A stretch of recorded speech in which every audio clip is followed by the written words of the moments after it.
Je fais partie du groupe de travail communication. On a commencé le premier soir et depuis, on a des réunions tous les soirs pour un peu discuter au niveau communication comment on va gérer l'assemblée. Alors, la seule chose qui a été vraiment mise en place pour le moment, c'est un compte rendu de chaque soirée. Donc, quelqu'un qui prend note toute la soirée et on rédige un article compte rendu le lendemain. Pour le reste, il y a encore il y a aussi un dossier, un Flickr, ça s'appelle, pour toutes les photos, les vidéos. On a des actions à plus long terme qui vont être mises en place, niveau radio aussi, etc. Puis, donc si vous voulez joindre l'équipe communication, tout le monde est toujours la bienvenue. On a encore besoin de plusieurs compétences, par exemple création de sites web, des journalistes, etc. Les personnes qui sont compétentes pour faire partie de la team communication. Et puis juste un petit appel pour les néerlandophones. Dus voor de Nederlandstaligen hier, we weten dat niet alles wordt vertaald en dat is inderdaad een probleem voor het ogenblik, maar het is moeilijk om alles exact te vertalen. Dus als jullie vragen zouden hebben, kunnen jullie altijd naar mij komen. Ik help jullie met plezier en de grote dingen gaan we proberen te vertalen vanavond. Dank u wel. Ok, Peter. On n'est pas encore très nombreux, on doit être une centaine. Voilà. En général, les gens viennent au fur et à mesure de la soirée, à partir de 9h. Salut Kim. 9h30. Goedenavond, ik heet Peter, ik kom uit Antwerpen. Et heureusement, je suis bilingue. Je connais Kim parce qu'on s'est déjà vu à Saint-Gilles en 2011. Et depuis cette semaine, j'ai un peu un déjà-vu. Parce qu'à l'époque, on avait occupé une place à Saint-Gilles. On avait des assemblées populaires, on avait invité des gens à s'exprimer, on avait des groupes de travail, on s'était décidé de rester sur place et de s'organiser avec une cuisine.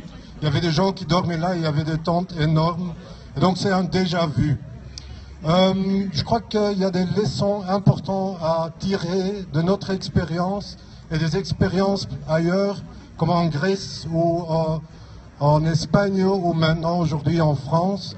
Et je crois que la première question et leçon qu'on doit se poser, c'est quel est le but de ce mouvement ou quel est notre but à nous personnellement? Où est-ce qu'on veut aller?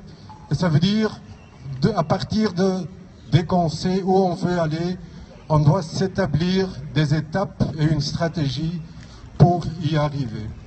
Parce que c'est très bien d'avoir une équipe de travail, de communication, de nourriture, mais si on n'a aucune idée où on veut arriver, on ne sait pas quoi faire.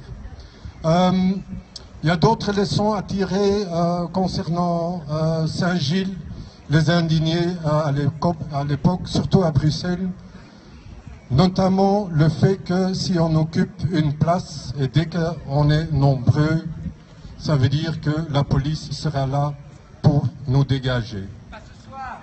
Pas ce soir. Malheureusement pas ce soir, parce que ça donne un peu d'animation dans le groupe. Mais il faut y songer et il faut se préparer à ça. Il faut des alternatives et des moyens de se défendre et de défendre le mouvement, parce que dès qu'elle signifie quoi que ce soit, dès qu'elle est dangereuse, ce sera la répression qui arrive. Et peut-être un dernier truc, vu notre expérience, on avait très vite compris l'importance du mouvement en France et on avait organisé, faire un appel pour une assemblée populaire le 18 avril sur les marchés de la Bourse. On l'avait appelé là parce que c'est un lieu symbolique où les gens se rencontraient déjà, où il y avait déjà des discussions et des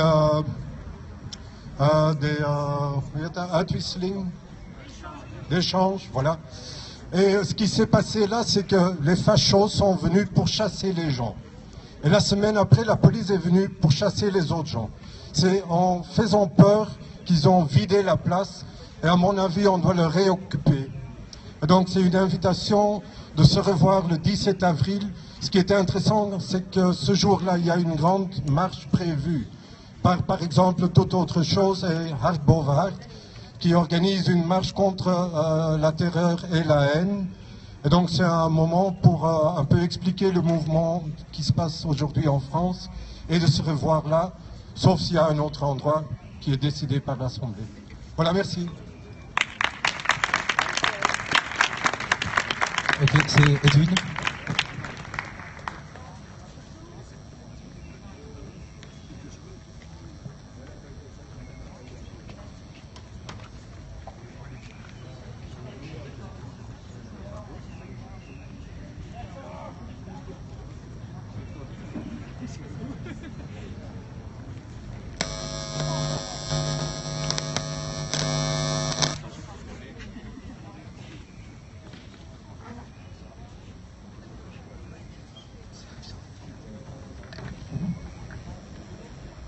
Bonsoir, désolé pour le bruit. En fait, voilà, je répète, je crois en la démocratie. Je crois pas en la démocratie, mais je crois en l'individualité, en la liberté d'expression. Donc je vais continuer de me présenter. De toute façon, les trois quarts d'entre vous sont nouveaux. C'est comme ça de jour en jour. Et donc voilà, je m'appelle Edwin Majchak. C'est polonais, ça veut dire fils de l'Europe. Fils indigné de l'Europe, rêvant de la vie sauvage et d'oralité. Voilà. Alors je vais tenter de vous passer un extrait de La démocratie en Amérique d'Alexis de Tocqueville, qui était un avocat, un juriste français qui a posé les bases de la sociologie moderne. Il a également nivelé le système juridique et carcéral entre l'Europe et les États-Unis. Un vrai rebelle, quoi. Et donc je vais tenter de le plugger. Ça dure 4 minutes 44, pardon. C'est très court et c'est vraiment éloquent.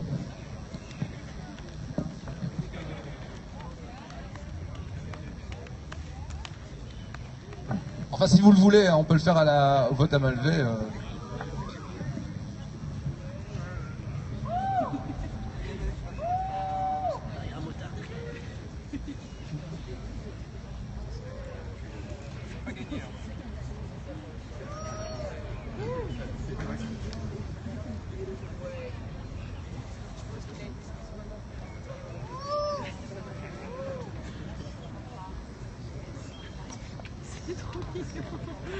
Alexis de Tocqueville, de la démocratie en Amérique, tome 2, 4e partie, chapitre 6.